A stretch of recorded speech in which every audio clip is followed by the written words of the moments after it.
Kung alam mo lang ang isang simpleng dahilan kung bakit hindi umaangat ang karamihan kahit gaano pa sila kasipag, may sikreto sa likod ng yaman na hindi sinasabi sa balita, eskwelahan o social media. Habang ang iba ay palaging kapos sa pera, may iilan na tahimik lang pero palaki ng palaki ang kinikita. Hindi ito tungkol sa swerte o koneksyon, kundi sa mga ugaling inuulit araw-araw.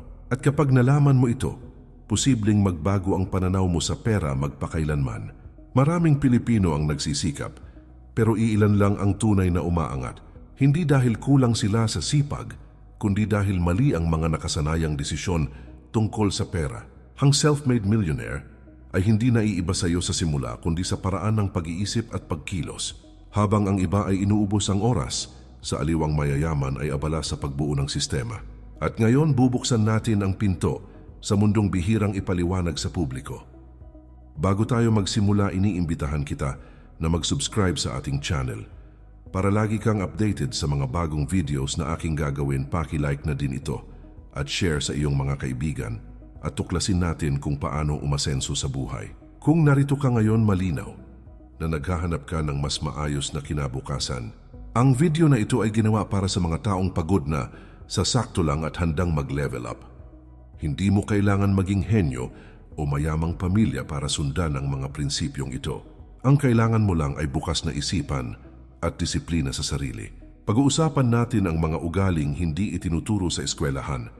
Ito ang mga ginagawa ng mga taong may negosyo, investments at matibay na cash flow. Hindi ito puro motivation, kundi praktikal na gabay na pwede mong simulan ngayon din.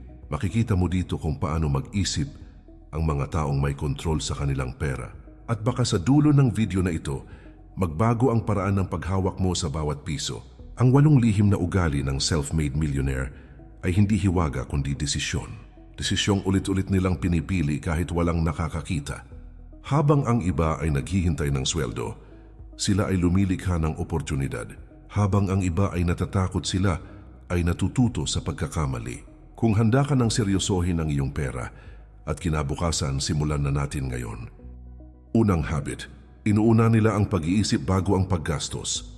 Ang self-made millionaire ay hindi pa dalos-dalos pagdating sa paglabas ng pera at laging may malinaw na dahilan bago gumastos. Bawat desisyon sa pera ay dumadaan muna sa masinsinang pag-iisip at maingat na pagsusuri ng magiging epekto nito. Hindi sila bumibili para lang makisabay sa uso o magpakitang may kaya sa paningin ng ibang tao. Mas binibigyang halaga nila ang pangmatagalang benepisyo kaysa sa panandaliang saya na mabilis ding nawawala. Dahil dito mas nagiging kontrolado ang kanilang pera at bihirang-bihira silang mapunta sa problemang pinansyal. Para sa kanila, ang bawat pisong pumapasok ay may malinaw na layunin at direksyon. May bahagi ng pera para sa pang-araw-araw na pangangailangan at may bahagi para sa pagpapalago ng kinabukasan. Hindi nila hinahayaang lumabas ang pera nang walang kapalit na kaalaman, oportunidad o dagdag na halaga. Kahit maliit na halaga ay pinahahalagahan nila dahil alam nilang ang pera ay naipon sa maliliit na desisyon. Sa ganitong paraan nabubuo ang disiplina na siyang pundasyon ng yaman. Maraming Pilipino ang nasasanay sa pagbili agad at pagsisisi sa bandang huli. Ang self-made millionaire ay kabaligtaran dahil mas iniisip muna nila ang epekto bago kumilos. Mas kaya nilang ipagpaliban ng luho kaysa maranasan ang stress ng kakulangan sa pera. Mas pinipili nilang mag-ipon o mag-invest sa halip na gumastos sa mga bagay na hindi naman nagpapalago. Hindi ito dahil sa pagiging kuripot, kundi dahil malinaw sa kanila kung ano ang mas mahalaga. May malinaw silang sistema sa paghawak at pagkontrol ng kanilang kinikita. Kahit lumalaki ang kanilang kita, nananatili pa rin silang disiplinado sa pagbabudget. Hindi automatikong tumataas ang kanilang gastos kasabay ng pagtaas ng kanilang kinikita. Sa halip, mas pinapalakas nila ang kanilang ipon, negosyo at investments. Ito ang dahilan kung bakit patuloy na lumalawak ang kanilang pinansyal na pundasyon. Kung gusto mong sundan ang unang habit, simulan mong mag-isip bago maglabas ng pera. Ugaliing tanungin ang sarili kung ang isang bagay ay kailangan o gusto lamang. Isipin mo kung paano makakatulong ang perang iyon sa iyong pangmatagalang plano. Simulan mo ito sa maliliit na desisyon na ginagawa mo araw-araw. Dito unti-unting nabubuo ang mindset ng isang self-made millionaire. Ikalawang habit, mas pinipili nila ang pagpapalago ng kita kaysa sa pagtaas ng sahod. Ang self-made millionaire ay hindi umaasa sa iisang pinagkukunan ng pera dahil alam nilang delikado ito sa pangmatagalan. Nauunawaan nila na ang sahod ay may hangganan at maaaring mawala anumang oras dahil sa pagbabago ng sitwasyon. Sa halip na maghintay ng aumento o promosyon, mas inuuna nilang lumikha ng iba pang paraan ng pagkakakitaan. Maaaring magsimula ito sa maliit na negosyo, freelancing, online work o simpleng investment na unti-unting lumalago. Para sa kanila ang tunay na seguridad ay nagmumula sa pagkakaroon ng maraming pinanggagalingan ng pera. Maraming Pilipino ang nakatuon lamang sa trabaho at sa sweldo tuwing kinsenas at katapusan ng buwan. Ang self-made millionaire ay mas malalim ang iniisip dahil tinatanong nila kung paano kikita kahit wala sila sa opisina. Ginagamit nila ang oras pagkatapos ng trabaho para mag-aral, mag-ensayo at bumuo ng side income. Hindi nila hinahayaang maubos ang oras sa puro aliw panunood o walang saysay na libangan. Bawat oras na ginugugol nila ay may malinaw na layunin para sa mas magandang kinabukasan. Hindi agad malaki ang kinikita sa simula at madalas ay mabagal ang resulta. Gayunpaman, hindi sila agad sumusuko dahil naiintindihan nila na ang paglago ng kita ay isang proseso. Mas pinahahalagahan nila ang tuloy-tuloy na pagkilos kaysa sa paghahanap ng mabilisang tagumpay. Kahit maliit ang kinikita basta consistent at may direksyon ay may patutunguhan sa paglipas ng panahon. Ito ang dahilan kung bakit unti-unti nilang nahihigitan ang dating sahod na dati ay sapat lang. Handa silang matuto ng mga bagong kakayahan kahit wala pang kasiguraduhan ng kita. Naglalaan sila ng oras sa pagbabasa, panunood at pakikinig sa mga taong mas may karanasan sa kanila. Hindi sila natatakot magkamali dahil alam nilang bahagi ito ng proseso ng pag-unlad. Para sa kanila ang kaalaman ay puhunan na patuloy na lumalago habang ginagamit. Habang tumatagal, mas nagiging mahalaga ang kanilang oras, kasanayan at diskarte. Kung gusto mong sundan ang ikalawang habit, simulan mong palawakin ang paraan ng iyong pagkita. Huwag kang makontento sa isang sweldo, lalo na kung alam mong may mas kaya ka pang gawin. Gamitin mo ang oras at lakas mo ngayon habang may pagkakataon ka pa. Magsimula ka kahit maliit ang kita basta malinaw ang direksyon at tuloy-tuloy ang galaw. Dito unti-unting nabubuo ang kalayaan sa pananalapi na hinahangad ng karamihan. Ikatlong habit, mahigpit nilang pinoprotektahan ang kanilang oras at enerhiya. Ang self-made millionaire ay may malalim at seryosong respeto sa oras dahil alam nilang minsan lang ito dumadaan at hindi na kailanman mababalik. Hindi sila basta pumapayag sa lahat ng imbitasyon, gawain o usapan, lalo na kung wala itong malinaw na pakinabang sa kanilang buhay. Bago sila mag-oo sa isang bagay, maingat muna nilang sinusuri kung makakatulong ba ito sa kanilang mga layunin. Mas pinipili nilang ilaan ang oras sa mga gawain na may direktang epekto sa kita-kaalaman at personal na pag-unlad. Dahil dito, mas nagiging makabuluhan at produktibo ang bawat araw na lumilipas sa kanilang buhay. Maraming Pilipino ang nauubusan ng oras dahil sa walang direksyon at walang planong paggamit nito araw-araw. Ang self-made millionaire ay kabaligtaran dahil may malinaw silang schedule at malinaw na prioridad. Alam nila kung kailan sila dapat magtrabaho, kailan mag-aaral at kailan dapat magpahinga. Hindi nila hinahayaang maagaw ng sobrang social media chismis at walang saysay na aktibidad ang mahalagang oras. Para sa kanila ang oras ay puhunan na dapat ginagamit ng matalino at sinasadya. Pinoprotektahan din nila ang kanilang enerhiya at kalusugang pang-isip. Hindi sila palaging nakikisama sa mga negatibong tao o usapan na nakakaubos ng lakas at motibasyon. Pinipili nilang mapalibutan ng mga taong may pangarap, disiplina at tamang pananaw sa buhay.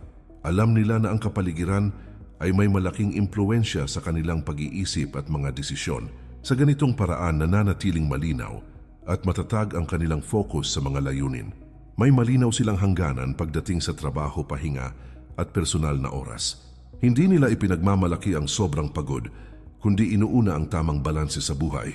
Nauunawaan nila na ang labis na pagkapagod ay kalaban ng tamang pagdedesisyon at konsentrasyon. Kaya sinisigurado nilang may sapat na tulog, pahinga at oras para sa sariling kalusugan. Ito ang dahilan kung bakit tumatagal ang kanilang lakas sigla at pagiging produktibo. Kung gusto mong sundan ang ikatlong habit, simulan mong pahalagahan ang bawat oras ng iyong araw. Matutong umiwas sa mga gawain at tao na walang ambag sa iyong personal at pinansyal na pag-unlad. Maglatag ng malinaw na schedule na nakaayon sa iyong mga layunin. At sundin ito ng may disiplina. Pangalagaan mo ang iyong isip at katawan dahil ito ang pangunahing puhunan mo sa pag-asenso.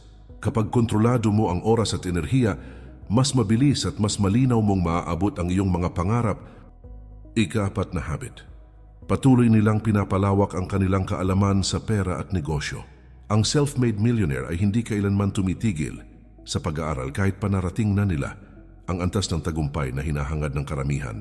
Alam nila na ang kaalaman tungkol sa pera, negosyo at investments ay patuloy na nagbabago kasabay ng takbo ng mundo. Sa halip na umasa lamang sa dati nilang nalalaman, patuloy silang naghahanap ng bagong impormasyon at mas epektibong diskarte. Sinasadya nilang maglaan ng oras sa pagbabasa, panunood at pakikinig sa mga eksperto sa larangan ng pananalapi. Para sa kanila ang pag-aaral ay hindi kailanman gastos, kundi isang pangmatagalang investment sa sarili. Maraming Pilipino ang umaasa lamang sa payo ng kaibigan kamag-anak o sa nakasanayang paraan ng paghawak ng pera. Ang self-made millionaire ay mas mapanuri at mas maingat dahil hindi sila basta naniniwala sa lahat ng naririnig. Sinisigurado nilang lubos nilang nauunawaan ang isang konsepto bago ito ilapat sa totoong sitwasyon. Iniiwasan nila ang padalos-dalos na desisyon, lalo na pagdating sa investments at pagnenegosyo. Dahil dito mas nababawasan ang posibilidad na sila ay maloko, maligaw o malugi. Handa silang matuto kahit mula sa sarili nilang pagkakamali at pagkatalo. Hindi nila ikinahihiya ang mga maling desisyon na nagawa nila sa nakaraan. Sa halip ginagamit nila ang bawat pagkakamali bilang mahalagang aral para mas gumaling sa susunod na hakbang. Para sa kanila ang pagkakamali ay hindi kabiguan kundi bahagi ng proseso ng pagkatuto. Ito ang dahilan kung bakit mas tumitibay at mas lumalalim ang kanilang karanasan sa paglipas ng panahon. Hindi lamang teknikal na kaalaman sa pera ang kanilang pinag-aaralan kundi pati ang tamang mindset.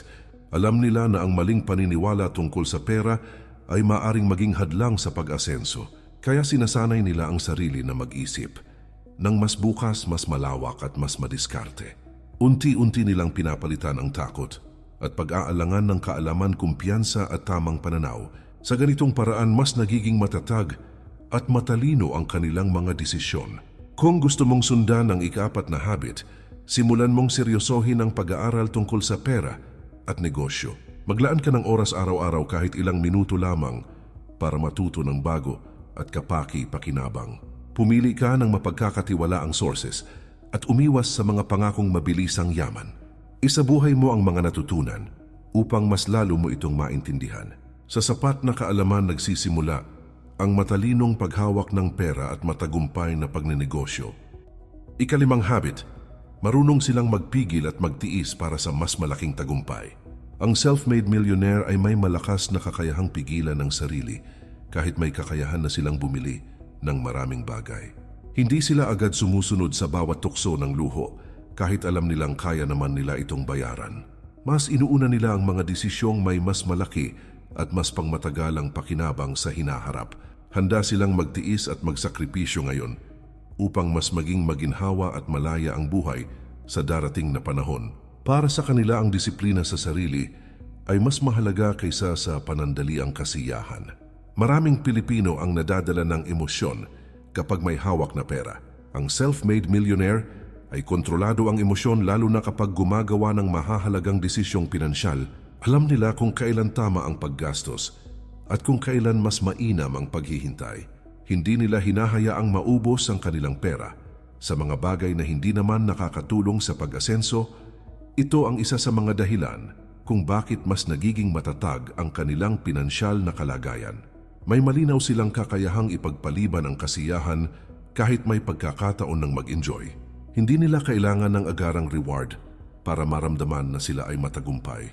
Mas natutuwa sila kapag nakikita nilang unti-unting lumalaki ang ipon, negosyo at investments.